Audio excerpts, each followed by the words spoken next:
নামের দিক থেকে দুজনেই মিতা। নাম তাদের মনির হোসেন। দীর্ঘদিন যাবৎ অস্ত্র ব্যবসা করলেও পুলিশ তাদের ধরতে পারেনি। তবে চোর পুলিশের এই খেলার এবার অবসান হয়েছে।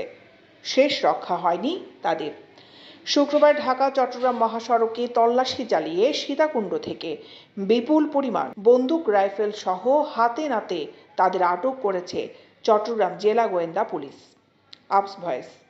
শুক্রবার 2 মে বিকেল 4টার দিকে সীতাকুণ্ডের বাঁশবাড়িয়া বাজারে তল্লাশি চালানোর সময় একটি মাইক্রোবাসে রাখা 8টি বন্দুক রাইফেল সহ তাদের আটক করা হয়। পুলিশ বলছে, অস্ত্র ব্যবসা করলেও এতদিন তারা ছিল ধরা ছোঁয়ার বাইরে। একবারই প্রথমবারের মতো তারা আটক হয়েছে।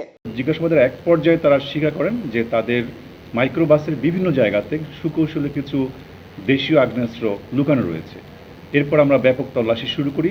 তল্লাশির এক পর্যায়ে মাইক্রোবাসের ড্যাশবোর্ড, সিটের পিছনে এবং বিভিন্ন জায়গায় একটি একনলা বন্দুক এবং একটি দেশীয় তৈরি রাইফেল এবং 6টি অন শুটার গান সেখানে আমরা পাই।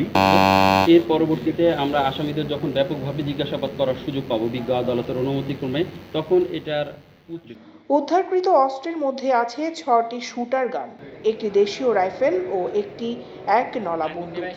আসামিরা হলেন বরিশাল জেলার বিমানবন্দর থানার ইছাখাটি ইউনিয়নের কাঞ্চনডালির ছেলে মোহাম্মদ মনির হোসেন, বয়স 45, ও নোয়াখালী চাটখিল থানার রামনারায়ণ ইউনিয়নের জয়নাল আবেদিনের ছেলে মোহাম্মদ মনির হোসেন।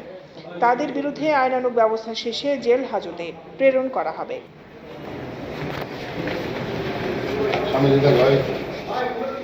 দৈনিক আজাদী নিউজ ডেস্ক।